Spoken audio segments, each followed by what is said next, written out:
અમે N first યરના student છીએ અને આજે અમે તમને બેડ મેકિંગ કરતા શીખવાડીશું.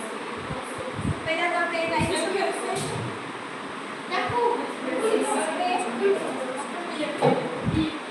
બે જગ લઈશું, જેમાં એકમાં ગરમ હોટ વોટર અને એકમાં કોલ્ડ વોટર હશે. એક આપણે કેટલી ટ્રે લઈશું, એક બાઉલ લઈશું.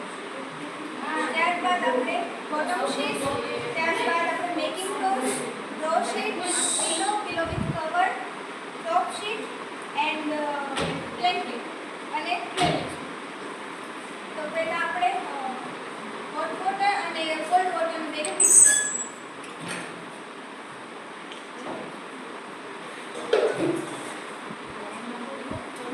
કરીને વામ વોટર બનાવીશું.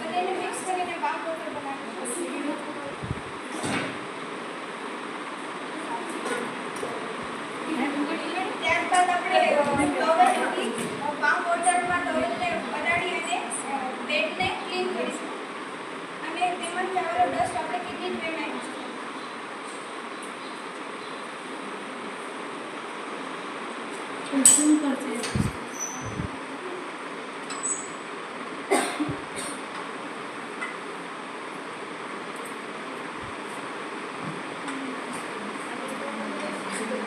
આવી જ રીતે આપણે બીજી સાઈડથી પણ ક્લીન કરીશું.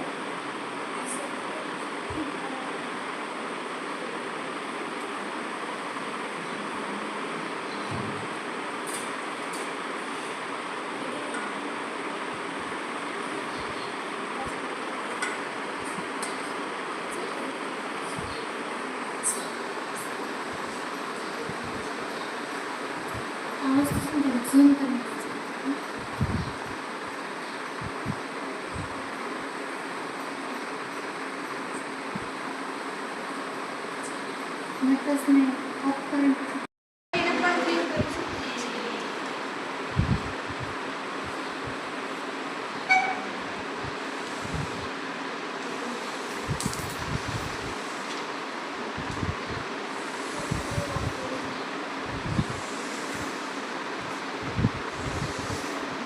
મૈત્રી એ આપણે કઈ રીતે વેલ શેપમાં લીધું છે ઉપરથી નીચે સુધી સેમ એઝ મેટ્રેસમાં પણ એ જ રીતે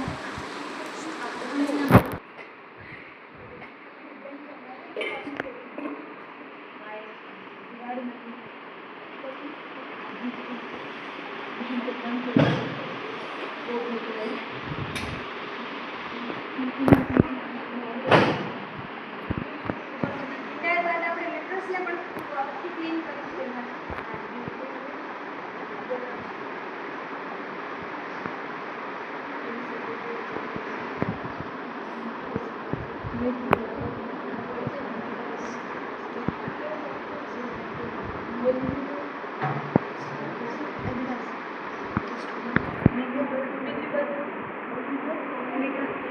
ત્યારબાદ આપણે બોટમ શીટને કાપી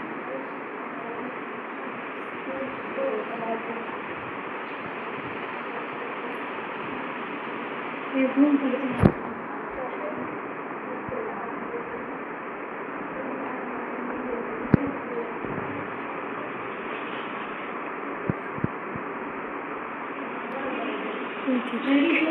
ઊંધી થઈ હા તો રેડી છે બંધ કરો.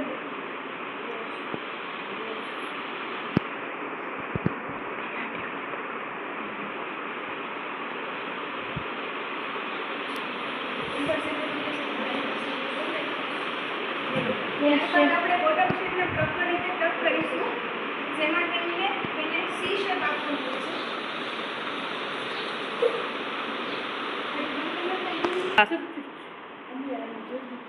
બોટમ શીટને સી શેપમાં કરવાનું છે. તો પહેલા તેને આવી રીતે કરી આ સાઈડથી પ્રોપર ટક કરી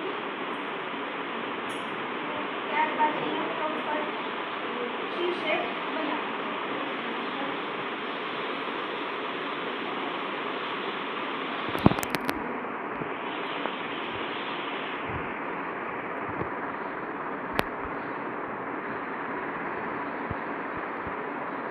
મેટ્રેસના ચારે કોર્નર પર આવી રીતે સેટ કરી દીધું.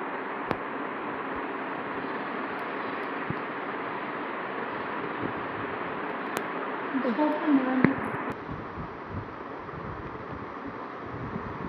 નાની પણ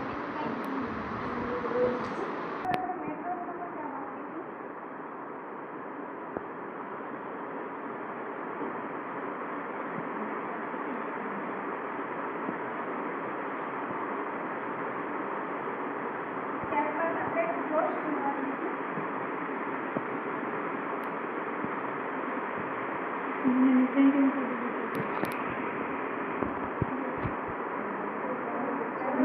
રેડી છે હા તો શિક્ષક આપણે વળી છે ને રેડી છે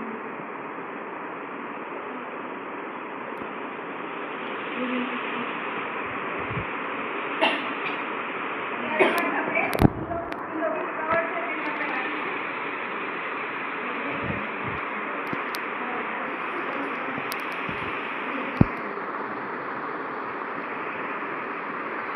ત્યારબાદ એમાં આપણે ટોપશું.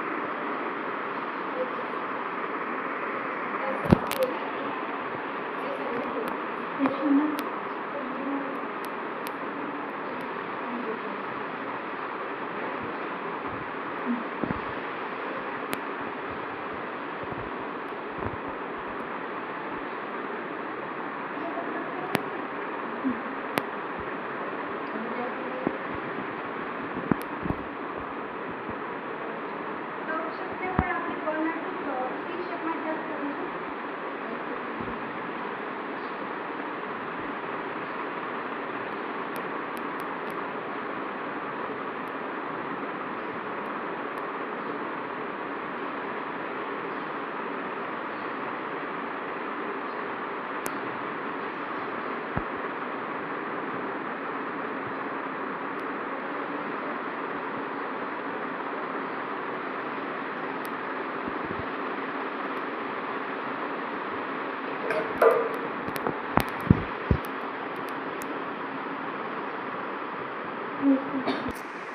ત્યારબાદ આપણે બ્લેન્કેટને પણ એડ કરીશું.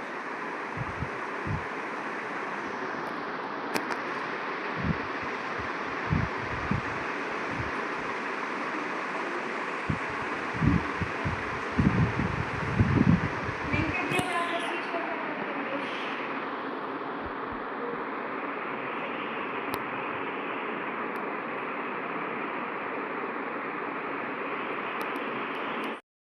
મારું નામ છે બારિયા મૈત્રી. હું જરાવડા ગુરુકુળ ઇન્સ્ટિટ્યૂટ ઓફ નર્સિંગ કોલેજમાંથી આવું છું. એને ફર્સ્ટ યર જ છે મારું. અને આજનો મારો વિષય છે મલેરિયા. મલેરિયા કેવી રીતે થાય છે, એના ચિહ્નો અને લક્ષણો શું દેખાય છે, તેની સારવાર કેવી રીતે કરવી એ તમને સમજાવીશ. અને મલેરિયા એ એનોફિલિસ માદા મચ્છરથી થાય છે.